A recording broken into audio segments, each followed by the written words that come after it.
عندنا بقى الهند والصين، دول دول في حالهم كده، يعني مش هيتم ذكرهم قوي يعني في السيرة.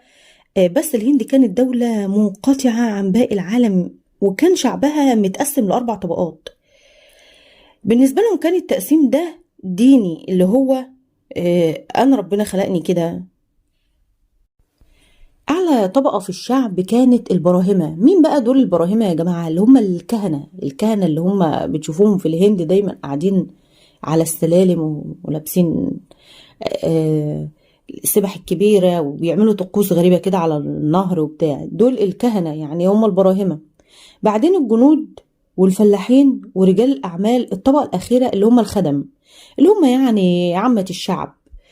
الهند دولة منحطة دينيا جدا، ولحد دلوقتي للأسف يعني كل الحاجات اللي بتحصل والطقوس والعبدة النار والحاجات دي كلها للأسف